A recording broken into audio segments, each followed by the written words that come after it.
Hey guys, Syd Fizzard here with Angelica Toy for Rebel News back in Banff, Alberta for the Kananaskis G7 Summit. So as you can see behind me, there are police, there are media setting up here, and there are some protesters we're going to go say hi to in a moment.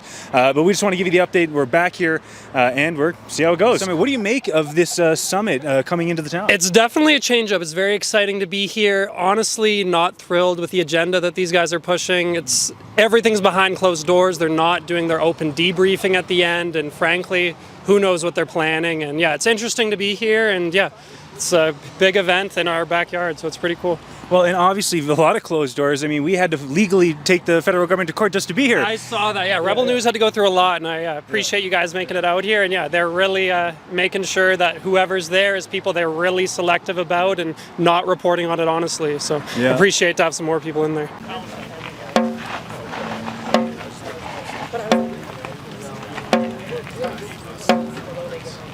What are you protesting here today? Praying for peace for abolishing nuclear weapon. Countries joining nuclear weapon ban treaty for promoting countries. Well, and I see, so you just gave me this piece of paper here, so you're Japanese, and obviously in Japan, that's kind of where nuclear power was really realized in World War II with the United States. And now we have Iran, they're trying to get nuclear weapons. Are you just concerned, or what's the biggest concern for you with nuclear weapons? In World War II, nuclear weapon was dropped in Hiroshima and Nagasaki. After dropped nuclear weapon, we Japanese know about the tragedy after dropped nuclear weapon. So now very serious situation in the world. We must prevent the nuclear war. All right, so we're here inside the designated protest site. I'm just going to walk around the camera so you can see there really isn't anybody here. It makes sense personally. I mean, there's not really much visibility here, but there is a stage set up, so people are going to be speaking at this event. But most of the attendees are media. The protesters, the bystanders that might be just passing by and wanting to learn a little bit more about what's going on, they can't really see anything. It's kind of lame. And I just want to point out a certain individual behind me, Dr. Joe Vipond. A doctor seems more like a climate doctor, an alarmist that gets paid often, and he donates to the NDP. This is the kind of guy who will advocate for environmental causes, fly around the world to advocate that message. It's steeped in hypocrisy. This is the same guy that during the COVID-19 pandemic fervorously promoted vaccination despite all of the health risks that we now see and acknowledge today. Why are you out here protesting? I believe Israel has every right to exist. The only Jewish state in this whole world, and from the start to the end, they want to eradicate us. So I'm here in support of Israel, not to fight with people, but to show that there are people who exist, and people have been hiding it for a long time. And we do have a right to exist as well. What is the main message for you when it comes to Free Palestine? The main message for me when it comes to Free Palestine is that no group in any way, shape, or form deserves to have a genocide committed against them. I mean, we talk about October 7th all day long, but nothing that happened on that day justifies the horrific actions that have been taken since. Define genocide. Just because people bring that argument that it isn't, just define the word for us.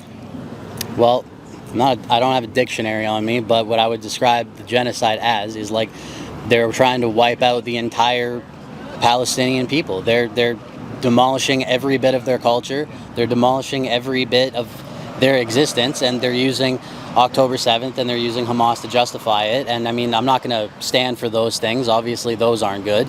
So today I'm here to speak loud, like I said before, that war is not stopped, and the Ukrainians face every day with the destroyness, with the bad people coming to our land illegal. And I want United Nations finally accept that Russians are terrorists, and it's not over yet. And we are for peace here. We just want to live on our land. I just want my family be safe on our land. And you were just talking to me about how the Canadian government isn't actually cracking down on international. Tell us. Oh yeah, well that's an issue that goes back to World War II and slightly before that. Canada is not a signatory to the international mercenary laws through the UN. Instead, we have a criminal code against mercenaries.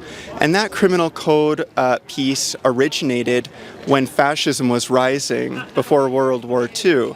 So during the Spanish Civil War, I believe it was the Papineau Brigade. Canada was first aligned with the fascists and wanted to prevent Canadian patriots from going and supporting the Popular Front against the fascists. And so that is where the criminal code piece originated. It was a fascist law to prevent patriots from fighting fascism. Today, in the modern context, our government is choosing not to use it in the context of today's wars. Both the IDF involved in Israel, there are militants that continually travel between Canada and Israel, and as well as Ukrainian militants. They're known as mercenaries who travel between Canada, if they're Canadian citizens, to Ukraine to fight for Ukraine, which by definition would violate that criminal code.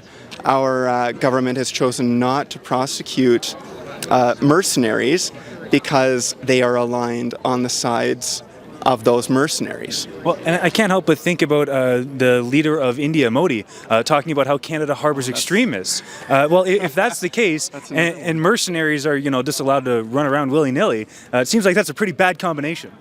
Well, it's extremely dangerous because we are seeing evidence leak all the time of conflict zones all over the world. And the Palestinians are one example. There are problems in Africa, especially northern Africa, with the Ethiopia and TPLF, Somalia, obviously India, as I mentioned, Ukraine and Israel. All of these places are places where extensive war crimes are being carried out, and if we have citizens who are able to travel to those war zones, commit war crimes, and then come live in Canada, that is a permanent security crisis. The designated protest site I see here, it really isn't a lot of visibility, I imagine. It's way off the road here. They're really making it that no one's seeing you unless you come out of the way. So it's not much of a protest if you're in a protest zone. So any real protest wouldn't take place here, that's for sure. But what do you say to those who are saying that there's indiscriminate killing of civilians and children? I'm not going to say it doesn't happen because there is killing, and if we want to eradicate Hamas and they're hiding behind hospitals, children's schools, it is very bad what happens. I'm not saying all of Israel's actions are justified, but our goal is to get rid of Hamas with minimum casualties. Genocide is wrong. I mean, they could have, taken 500 hostages, but it doesn't justify, 50,000 plus people dying and getting shot and getting bombed, and it's ridiculous. Well, given there is such a large conflict there between Hamas and the IDF or the Israeli government, do you think that Israel should just kind of stop supplying foreign aid to Gaza? I mean, what's the onus on them if they're also trying to commit a genocide and giving them aid? Well, they're not giving them aid. I mean, there's already the story about the Madeleine, I think it's called, the ship trying to get aid into Gaza, and then the Greta Thunberg one? Yeah. Oh, well, I mean, she's a specific case, right? Well, no, not really. I mean, it's indicative of a bigger problem. Like, if you're going to block a foreign aid ship coming in to give people disaster relief, and you illegally board their ship in international waters, that's like, where does it end? If you're willing to commit piracy at that point, where does it end? What would be your message to Zelensky on how to end the war? My message, the main one, is thank you, because the person who didn't leave his country, his people in this hard time, deserve to be appreciated. And do you have a message? Yeah, I'm just so proud of him that he's standing for us. He speaks loud for us, and now all of the world knows that there's the war in Ukraine, and it's not like we're not forgotten. What would be your message to Prime Minister Mark Carney, or your question to him during the G7 summit? Canada needs its own independence. We're not independence. We're not going to be part of this globalist agenda that you're pushing. And yeah, that's not our life. That's not what we want as Canadians. And yeah, down with all this oligarchism. And yeah, we want to be free. We want to have liberty. And that's what we're taking. We're going to take it here. Why is Zelensky here, and why are we on the brink of World War III by committing to 2% GDP to NATO and getting our boots dirty with Coalition of the Willing, which would be a unsanctioned, illegal, dirty war to put boots on the ground in Ukraine if NATO does not do it for us. I hope everyone can come to an equal resolution to stop war for everyone, stop the killing, and for an equal resolution for everyone, and to stop the war, stop the casualties on both sides. Not both sides, around the whole world, and to come to a more civil agreement. My main message was that we have to speak, we have to gather together, and Ukrainians are here just for peace and just for just bringing our soldiers back. Yeah, we just want to be safe, and I want to feel like my family is safe back home. G7reports.com is where you have to go if you want to see the latest from Rebel News on all of our coverage of the Kananaskis G7 summit here in Alberta. That's at G7reports.com.